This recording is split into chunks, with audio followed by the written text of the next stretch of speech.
listeners out there in the dark.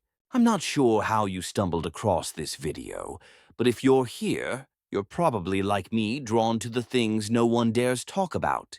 The stories I'm about to share aren't just tall tales, at least not to the people who've lived them. They're fragments of a world we only glimpse in our worst nightmares, in those heart-stopping moments, or in the fleeting, uneasy glances we catch in the dead of night. A word of warning: some things, once you know them, can never be unlearned. They'll cling to you, like a shadow that never fades. But if you're still willing to listen, grab a seat, turn off the lights, and let me guide you into the darkness. 5 stories are waiting for you tonight. 5 secrets that were never meant to be uncovered. Are you ready? Story 1. The Truth About Heaven. Let me start by saying, I'm sorry if this offends anyone's beliefs. I don't mean to step on toes, but what I'm about to tell you needs to be heard. Back in 2003, when I was just 15 years old, my heart stopped for 6 minutes. 6 minutes where I was, by all medical definitions, dead. This isn't one of those feel-good near-death stories you hear about on talk shows. No, this is something else. Something dark. Something that changed how I see the world, God, and whatever comes after we take our last breath.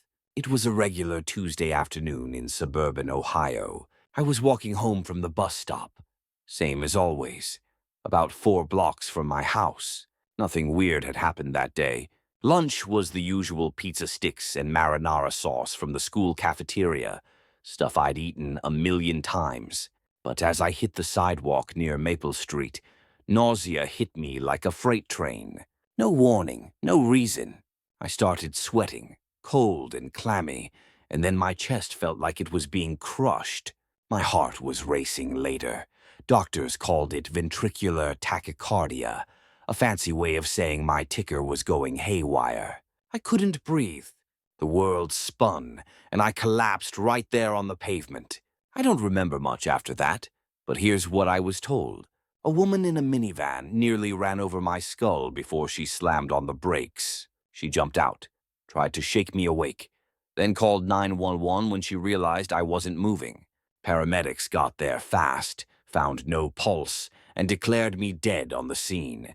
They rushed me to the nearest hospital, working on me the whole way. Somehow, they got my heart beating again. What followed was a blur of surgeries, a pacemaker implant, and a mountain of medical bills my family's still paying off. But I survived. Physically, at least. Mentally. Spiritually. That's a different story. See, those 6 minutes I was gone, when my body was just a husk bouncing around in an ambulance, my soul, or whatever you want to call it, went somewhere else. Somewhere I wish I'd never seen. I'm telling you this because I believe we need to know the truth about what's waiting for us. Heaven. It's not what you think. Not even close. It started with light. Blinding, white, warm like every cliché you've heard about near-death experiences. It wrapped around me, soothing at first, pulling me upward. I felt weightless, like I was floating through clouds. There were gates, or at least that's the best way I can describe them. They didn't make sense, not like anything physical. They shimmered, bending reality in ways my brain couldn't process. But they opened for me, welcomed me, and I drifted through. I wasn't alone. There were presences, not people, not angels, but something.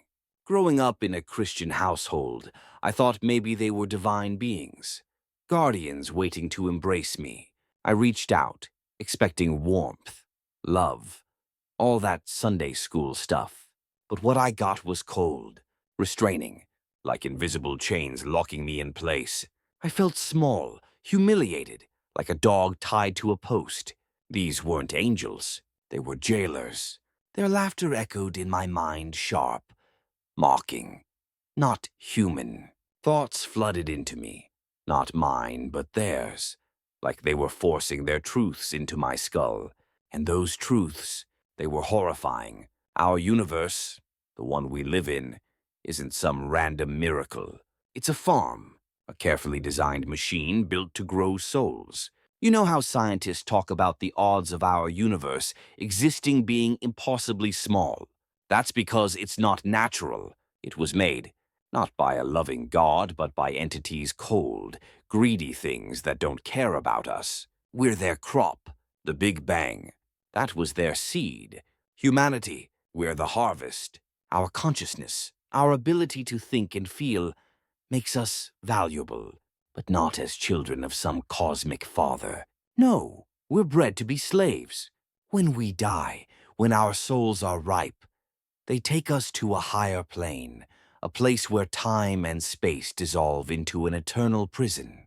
We serve them forever, stripped of everything that makes us human. Those 6 minutes felt like a lifetime.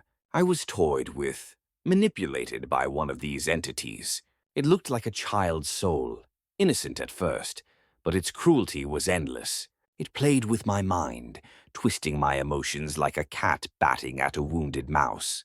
The pain wasn't physical, it was deeper, like losing everyone you love at once, over and over. If you think hell is fire and brimstone, you're wrong. This was worse. This was your soul being torn apart, piece by piece, for their amusement. They knew my time wasn't up. Before I was yanked back to my body, they warned me, keep quiet, don't tell the world what I'd seen. If I stayed silent, they'd give me a better place in their hierarchy of slaves. If I talked, they promised torment beyond what I'd already endured. But I couldn't stay silent. How could I, knowing what's out there, what's waiting for all of us? For weeks, I tried to tell people, my parents, my pastor, anyone who'd listen. They brushed it off. Trauma, they said, a teenager processing a brush with death. I started doubting myself, wondering if it was all just a hallucination. Then I met him, a guy who wrote a best-selling book about his own near-death experience. He came to my town for a book signing, all smiles and talk of God's love.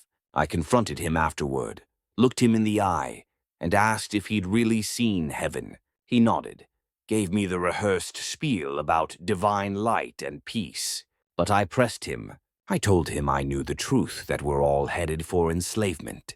For a split second, his mask slipped, his eyes widened, and I saw it. He knew. He'd been there too, seen the same horrors, but he lied in his book. He chose to sell a fairy tale because the truth was too ugly. He knew about the farm, the chains, the entities, and he was too scared to speak. I don't pray anymore. I don't thank God for my second chance, because whatever's out there isn't divine. It's a predator, and we're the prey. I'm sharing this because I can't keep it inside any longer. Maybe you'll think I'm crazy. Maybe you'll call it trauma, like everyone else. But deep down, I think you know there's something wrong with the stories we're told about the afterlife. Something doesn't add up. And when your time comes, when you see that white light, don't trust it. Don't go through those gates. Because what's waiting on the other side isn't salvation. It's a cage. Story 2, the customer we can't serve. I work at a dive diner called Rusty's Grill, tucked off a lonely stretch of highway between Carson City and Reno, Nevada. The name's fake, for reasons that'll become clear. Why am I slinging plates at a greasy spoon in the middle of nowhere? Life didn't exactly go as planned. If you're waiting tables at a place like this after college, let's just say your dreams took a detour. But Rusty's, it's different. The pay's insane, $50 an hour. No diner within 30 miles comes close. You'd think there's a catch, right? There is, and his name is him. My first day was fine, all things considered. I'd worked service jobs before, so I knew how to handle the chaos, spilled coffee, cranky truckers, the usual. Rusty's had its quirks, though unwritten rules. Keep the counter spotless, but the back booth, doesn't matter if it's a mess. Serve customers quick, but not too quick. They like to linger, stewing in their regrets over burnt toast and weak coffee. It's a vibe, lonely, almost ritualistic. The food's decent, nothing fancy. Classic diner fare, burgers, eggs, pancakes. Not gourmet, just good enough. That's what keeps people coming back. I adapted fast. Weeks passed, and I got the hang of it. Mediocrity with precision, that's the Rusty's way. Most customers want a coffee and a late breakfast, served at a predictable pace. I'm not exactly a people person, but I can fake it. Then one day, I asked the question that changed everything. It was a slow shift, and I was wiping down the counter.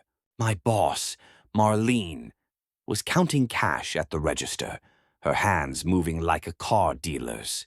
Marlene, I said, why's the pay so high? $50 an hour's nuts for a place like this. She didn't look up. Didn't I explain this on day one? You're paid to follow the rules. Perfectly. No questions, no slip-ups. That's the deal. I frowned. Sure, but it's a diner. What's the big deal? She stopped counting, her eyes locking onto mine. You think I'm joking? I'm not. This place isn't just a diner. Follow the rules, and you're looking out for yourself. Mess up, and you're on your own. I opened my mouth to ask what she meant, but her glare shut me up. If you can't handle strict instructions, she said, quit now. I'll pay you a week's wages. No hard feelings. I nodded, backing off. Fine. I liked the job. The money was great, the co-workers were cool, and the small talk with regulars was easy. I'd keep my head down and cash the checks. Then I saw him. It was a Saturday, maybe a month in. He was sitting in the corner booth, the one nobody picks because the seat's torn and the table wobbles. Older guy, maybe 50s, wearing a brown corduroy shirt, short hair, like he stepped out of a 50s sitcom. He had this calm smile, patient, like he'd been waiting forever. I didn't remember him coming in, which was weird. My gut said he'd been ignored too long. I grabbed my notepad, ready to take his order, when Marlene's hand clamped onto my arm, hard enough to make me drop the pad. The rules, she hissed. You remember our talk? I blinked, confused. Yeah, but she pointed at the guy. He sat straight, hands folded, that same eerie smile on his face. You don't go near him. Don't talk to him. Don't even acknowledge him. But he's a customer, I protested. Her grip tightened, her nails digging in. Listen to me. No questions. You can stare. You can curse him out from across the room if you want. But you do not approach him. You do not take his order. Ever. Her voice was low, but it carried this raw edge, like she was holding back something big. Every time you break that rule, something bad happens. Something worse. I nodded, shaken, and she let go. I watched him from a distance, unable to look away. Unlike our usual loners, he didn't seem sad or lost. He was curious, content, but probing, like he was studying us. He showed up once a month, always in that booth. I tried asking Marlene about him, who he was, where he came from, if anyone had ever served him. I don't know. She'd snap. If you're scared, quit. I let it go. The job was still good, and at night, I'd drive home under Nevada's starry sky, feeling like I'd found a place to rebuild my life. Then Marlene got sick. It was late in the month, right when he usually showed. She was coughing, pale, barely standing. We convinced her to go home. The other servers knew the drill, avoid the guy. But me, I was curious, stupidly, recklessly curious. He was there, same booth, same smile. Marlene was gone, so I took my chance. Hey, I shouted across the diner. Can I help you? Heads turned. He cupped his ear, like he hadn't heard. What can I get you? I yelled louder. Customers stared, annoyed. To my surprise, he answered. Sorry, son, I didn't catch that. Come over and ask again. His voice was normal, warm even, not what I expected. Nah, I'm good, I called back, heart pounding. No offense, but nobody's served me in a while, he said, chuckling. I turned away, focusing on other tables. When I looked back, he was gone. No footsteps, no door chime, just gone. The next week, Marlene pulled me into a meeting, not with her, but with a guy in a tailored suit, earpiece and all, like he'd walked off a Secret Service recruitment poster. Papers and notes were spread across the table. He sized me up, not bothering to hide his judgment. "How long's he been here?" he asked Marlene. "6 months," she said. "You trust him?" She nodded. "Yeah." The guy leaned forward. "Last week, our friend stopped by. You were here." I swallowed. The guy in the corner. He raised an eyebrow. "Marlene didn't brief you." She shifted uncomfortably. "I thought the less he knew, the better." "He's curious." "Too curious." The man sighed. "Fine. We call him the Wanderer. He's been showing up at this diner, or should I say, this state facility for years. Congratulations, you're part of a government operation." I blinked. "What?" He ignored me. "The Wanderer's a phenomenon. We've tracked him since the '80s. He wanders the desert, talks to strangers, asks odd questions. Harmless, mostly, but sometimes things happen. Bad things. Unexplainable things. I couldn't help myself. "Have you arrested him?" He laughed, bitter. "We can't. It's not safe." My stomach dropped. "Safe? What's that mean?" He leaned closer. "We have reason to believe he doesn't belong here." "Where's he from?" I asked. He didn't answer. That was the last meeting I attended. Not because I was banned, but because I didn't want to know more. My curiosity was gone, replaced by dread. The diner wasn't just a diner anymore. It was a trap. Bait for something I couldn't understand. The suits and state troopers who showed up every month weren't eating, they were watching, taking notes, observing him from a distance. I noticed something else. Turnover at Rusty's was insane. Nobody lasted long. The ones who stayed, like me and Marlene, followed the rules. The ones who asked too many questions, they quit, or worse. I stayed, though I'm not sure why. The money was good, but it wasn't about that anymore. Then came Malcolm, new kid, barely 20, full of energy. He was a machine cleaning, serving, always asking for more work. Marlene and I tried to slow him down, teach him the rules. "There's weird stuff here. I told him, rules you follow, no questions. If you can't handle that, walk away." He nodded, eager to please. I thought he got it. But that week, he was back. Marlene and I took turns at the counter, ready to stop anyone from approaching him. When it was Malcolm's turn, I grabbed his arm as he passed with a trash bag. "Remember the rules." He nodded, nervous. I pointed at the guy. "Don't serve him. Don't talk to him. Pretend he's not there." Malcolm glanced at the trash. "I'm just taking this out." I let him go, trusting him. Big mistake. The Wanderer was chatty that day, taunting the suits. "Got questions? Come ask me. I'll tell you everything." They laughed it off, but nobody moved. Then the side door opened. Malcolm walked in, dusting off his hands. The Wanderer's head snapped toward him. "30 times I've been here," he said, voice dripping with mockery. "And the service is awful." Malcolm, acting on instinct, pulled out his notepad. "Sorry, sir. What can I get you?" The Wanderer's face changed. His eyes lit up. Predatory. He stood, and in a blink, they were gone. Both of them vanished. The suits erupted, barking code into their radios. "Black level alert. Target has engaged a civilian." I stood there, frozen, as the diner turned into a command center. Marlene quit a few days later. She'd seen too many disappearances. 10, she said, was her limit. I kept working, haunted by Malcolm's face. At night, I'd stare at the stars, praying he was okay, wherever he was. The suits gave me nothing. "He's gone," they said. "Dead." But I didn't believe it. I made a new rule. When the Wanderer showed, I'd be the only server. No exceptions. The suits hated it. They wanted to study him, learn from his moves. But I wasn't losing anyone else. He came like clockwork, last 3 days of the month. I'd run the diner alone, keeping everyone away. Then, one night, everything changed. It was near midnight, end of my shift. I was at the counter when the front door opened. He walked in, not to his booth, straight toward me. My blood turned to ice. He stopped, inches away, smiling. "Don't worry," he said. "I've got rules, too." I couldn't speak. "I like you," he went on. "That first time you shouted at me. Bold, but careful. Rare for your kind." He leaned closer. "Ask me why I come here. I know you're dying to." "I'm not curious anymore," I choked out. His smile widened.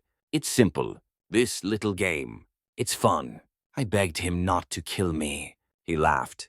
"Kill you? Your planet's too interesting. I'll be back. A month, maybe 2, with a new game." Then he was gone. I didn't notice the box at first. It was on the counter, small, unassuming. I opened it, and my world stopped. Malcolm's head, severed, stared back at me, nestled in a bed of wilted flowers. A child's scrawl on a card read, "Brought the kid back, like you wanted." The worst part about working at a nowhere diner, you realize there's nowhere to run. The stars above, the open road, they're all part of the same trap. And he's out there, watching, waiting for his next game. Story 3, The Ex Who Won't Let Go. 2 years ago, my sister Emily died, and it broke our family. We weren't perfect before, nobody is, but her death shattered us. Dad barely talks anymore, retreating into his silence. Mom throws herself into every charity event she can find, keeping busy to avoid the grief. And me, I'm stuck in this quiet rage, looking for someone to blame. Emily was our glue, bright, kind, always laughing. She loved hiking, snapping photos of sunsets, and dragging us to bonfires. She was the kind of person everyone gravitated toward. Then she was gone. Officially, it was an accident. She slipped during a hike in the Blue Ridge Mountains, fell off a cliff. That's what the police told us, what the news reported. But if it was just a tragic misstep, why does it feel like her shadow's still here, lingering? Why does her ex-boyfriend, Travis, keep showing up? Travis was never part of our family. He and Emily dated for about a year before she dumped him. She said he was controlling, constantly texting, showing up unannounced, making snide comments when she hung out with friends. I remember her joking once, calling him Stage 5 clinger. But there was an edge to her voice. It wasn't funny. After the breakup, he wouldn't let go. He'd spam her phone, leave voicemails, even send flowers to her office. Emily thought he'd get bored eventually. I thought she was right. Until she died. Thank God he didn't show up at her funeral. But a week later, on a rainy Thursday, there he was at our doorstep in suburban Virginia. Mom answered, and he stood there holding a bouquet of lilies, Emily's favorite. "Just wanted to check on you guys," he said, tilting his head like a sad puppy. Mom, who's never been good at saying no, let him in. He sat on our couch, talking about Emily like he knew her better than we did. He described her laugh, her smile, how she loved blueberry pancakes with extra syrup. Dad sat there, jaw clenched, saying nothing. When Travis finally left, I asked Mom why she let him in. "He's grieving too," she said, but I didn't buy it. There was something off about him, like he wasn't mourning, he was hunting. For months, he kept appearing. Family barbecues, Thanksgiving dinner, even Dad's birthday. We never invited him, but he'd show up with excuses. "Your mom said it was cool," or "Emily would have wanted me here." My parents, drowning in their own sorrow, let it slide. "He's harmless," Mom would say. "He just misses her," but harmless. No, not when he started asking questions. Last Christmas, he cornered me in the kitchen. I was grabbing a soda when he leaned against the counter, too close. "She was different with me. You know," he said, his voice low. I froze. What's that supposed to mean? His smile was thin, unsettling. "Emily told me things she wouldn't tell anyone else." I stared at him. "Like what?" His grin widened. "Cold, like how she wasn't afraid to die." That night, I dug out Emily's journal. She was always scribbling song lyrics, doodles, random thoughts. Most of it was normal, plans for hikes, grocery lists, funny observations. But then I found an entry that stopped me cold. I think Travis is following me. He keeps texting, saying he knows something I don't. I'm starting to feel like I can't escape him. I showed it to Mom, hoping she'd see reason, but she brushed it off. Emily always exaggerated, she said. It's probably nothing. A few days later, I saw his truck parked at the end of our street. Not the first time, either. I'd spotted that beat-up Ford before, always at odd hours, tucked just out of sight. I told myself it was a coincidence, but this time, I knew. He wasn't watching our house. He was watching me. Last week was Dad's birthday. Travis showed up. Of course, with a gift, a guidebook to Appalachian trails. The kind Emily would have loved. She'd have picked this out, he said, like he was doing us a favor. I'd had enough. I confronted him outside, away from my parents. "What the hell are you doing here?" I snapped. His smile didn't waver. "Just paying my respects. She broke up with you," I said. "She wanted nothing to do with you. Why can't you leave her alone?" His eyes darkened, but his voice stayed calm. "She told you that, huh?" He stepped closer, his voice dropping to a whisper. "She told me things too, things she wouldn't tell anyone else." I felt a chill. "What are you talking about?" He smirked, and what he said next burned into my brain. "I was there, you know, on the trail, when she fell." My lungs seized. "What?" His smile was empty, lifeless. "She didn't slip." She looked me in the eye and begged me to let her go. My stomach twisted. "You're lying." He tilted his head, studying me. "Am I? Ask yourself this. If she slipped, why was she screaming?" I stumbled back, my mind racing. That night, I called the police. I told them everything, his stalking, the journal, his confession. They raided his apartment the next morning. It was empty. No furniture, no clothes, no sign anyone had ever lived there. It's been a week. I haven't told my parents what he said. I'm not sure they'd believe me. Every night, I check the locks, sit on my bed, phone in hand, too scared to sleep. Last night, I went through Emily's journal again, desperate for answers. I don't know why. Maybe I thought I'd missed something. Then I saw it. The last page, which had been blank before, now had a single line scrawled in jagged black ink. "He's not following you. He's already inside." I haven't slept since. Every creak in the house, every shadow, feels like him.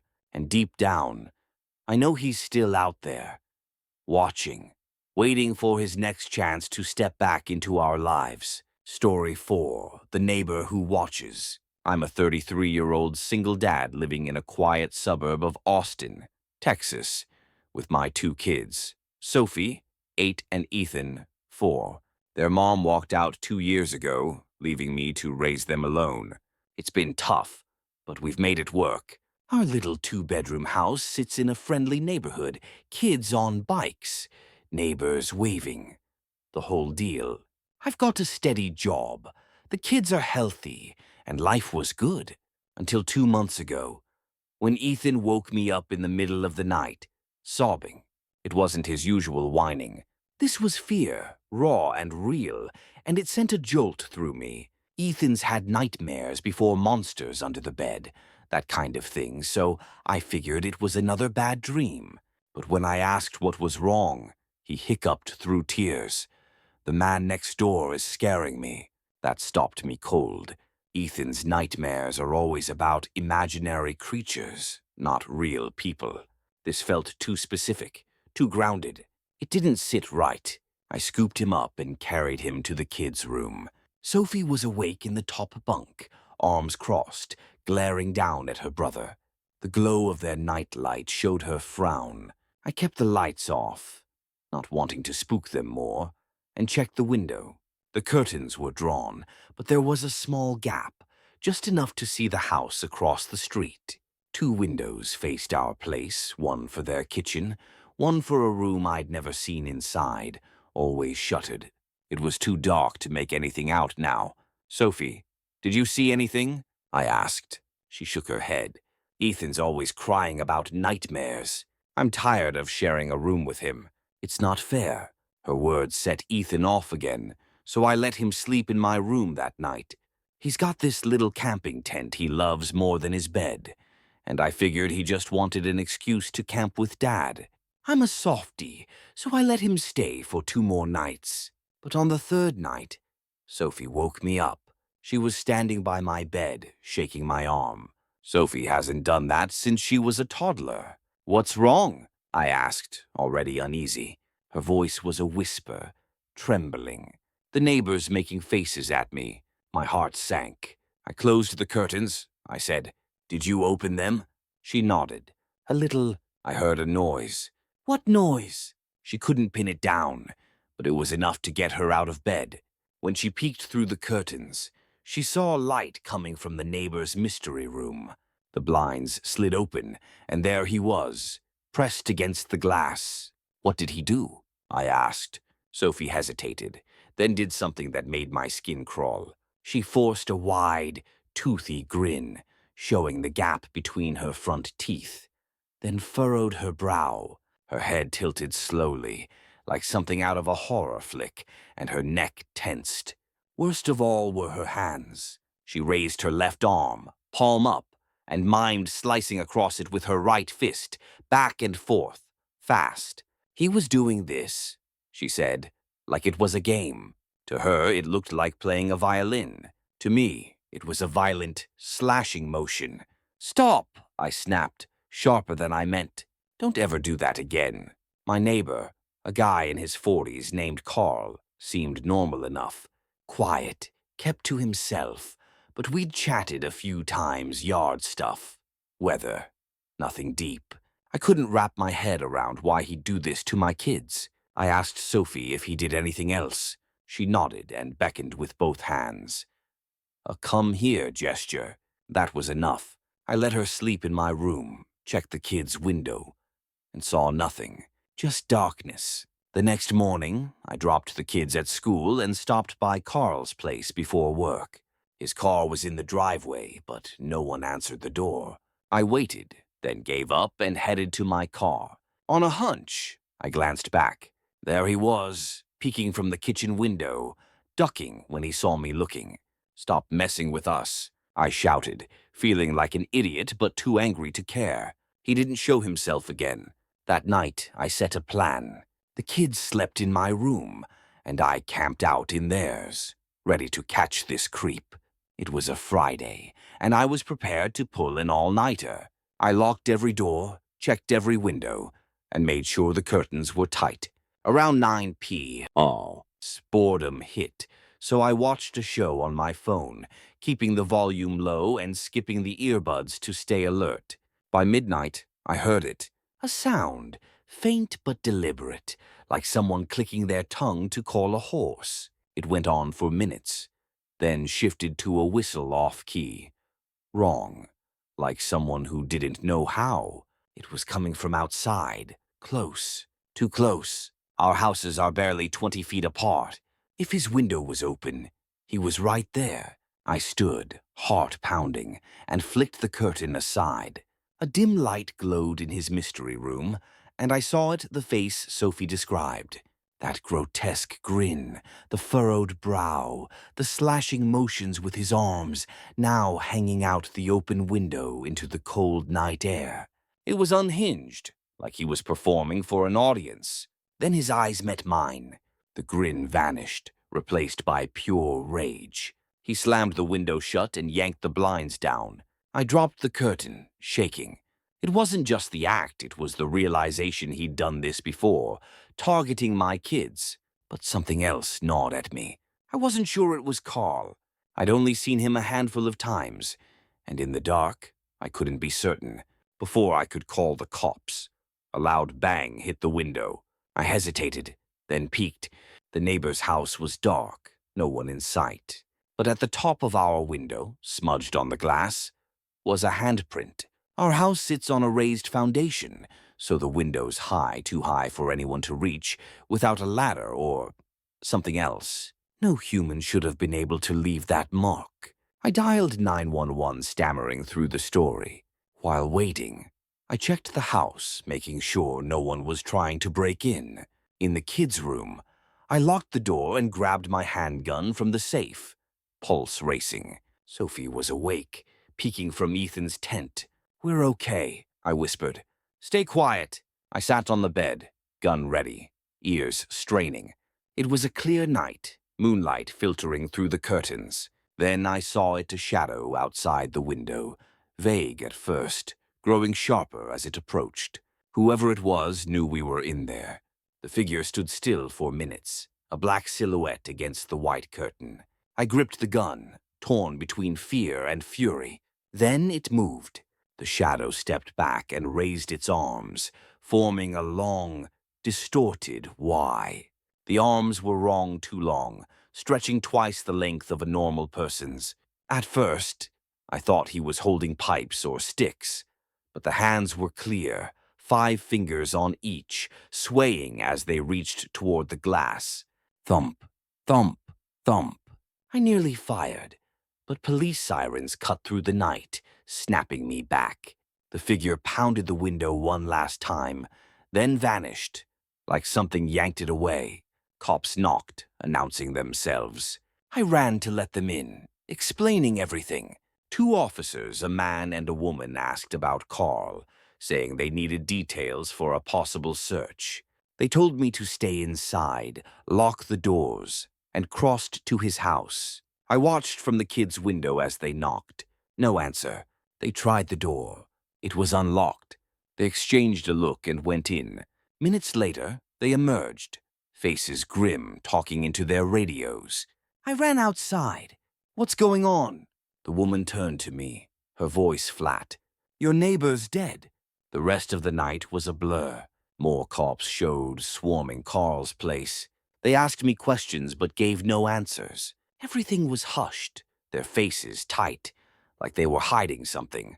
I overheard one officer mention unidentifiable remains. Later, I snuck a look near my house. Cops were photographing something on the ground by our window, 2 severed arms, pale and impossibly long, lying in the dirt. We're staying with my parents now, an hour away. The kids are shaken, especially Sophie. I want to sell the house. But the stories spread like wildfire. Words like mutilation and unexplained are glued to our address. Who'd buy a place tied to that? Every night, I check the locks, stare at the windows, and wonder what was really out there. Because whatever it wasn't Carl. And it's still out there, waiting.